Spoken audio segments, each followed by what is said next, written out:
Adom 106.3. 29 minutes to strike, 7 hours GMT. I have all the newspapers here this morning, and beginning with the Daily Graphic. Ghana Education Service to recruit 8,872 staff. Exercise takes off September this year. We told you earlier this month that as part of the double track system, the Ministry of Education, in conjunction with the Ghana Education Service, will be recruiting 8,000 more teachers.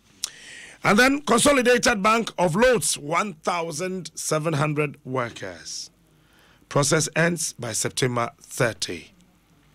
We were told nobody will be laid off.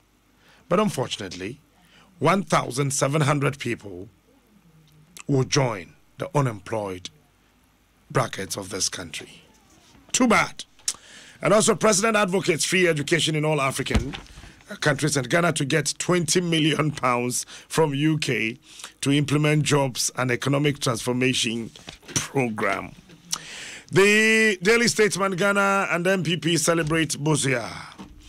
Ghanaian Times, don't interfere with the education system.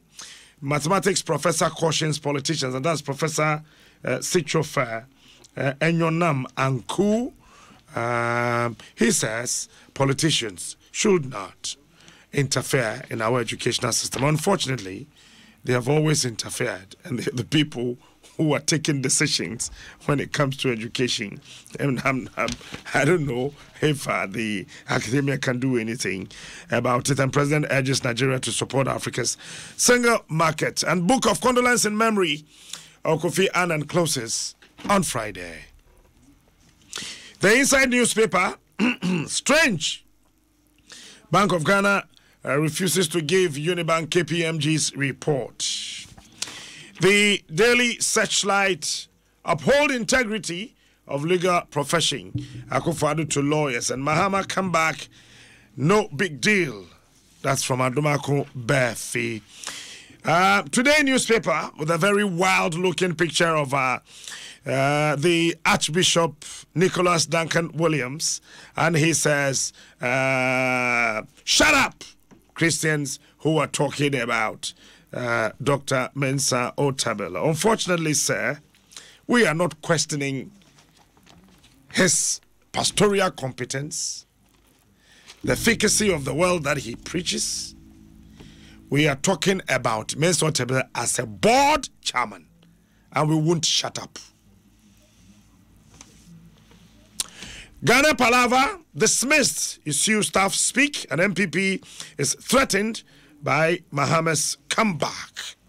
Chronicle newspaper, Church of Pentecost bids farewell to Apostle Opoku Onyina, and then boycott foreign goods to grow Ghana's economy. The Hawk. Wow. I think it's the first time I've seen this newspaper. Politicization of EC is a recipe for chaos. And that's coming from Samuel Ofosu Ampofoto. The New Crusading Guide. Okay, let me start with the Daily Dispatch, which says that Professor Jima Boedi speaks on new and former EC bosses and the 110 ministers.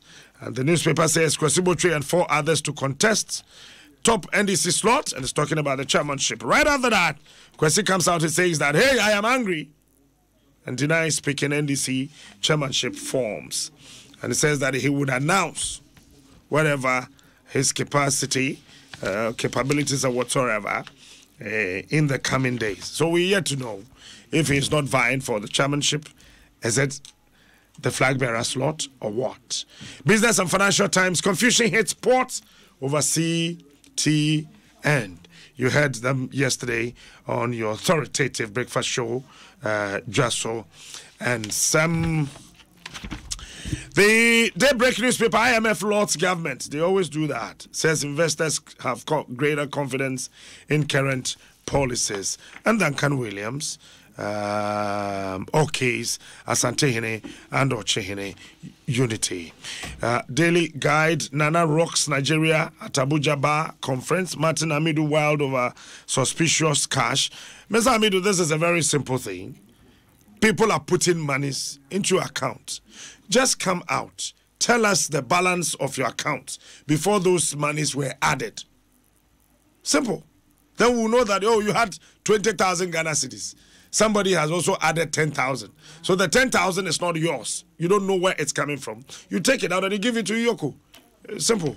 The Delhi Heritage NDC will win 2020 polls, says Kabotwe teacher, as he joins race for Deputy Central Regional Secretary. And then ministry mute over digital migration. Give us a litany of questions remains unanswered. So that's it. 23 minutes to 7. It's time for sports. I will be right back.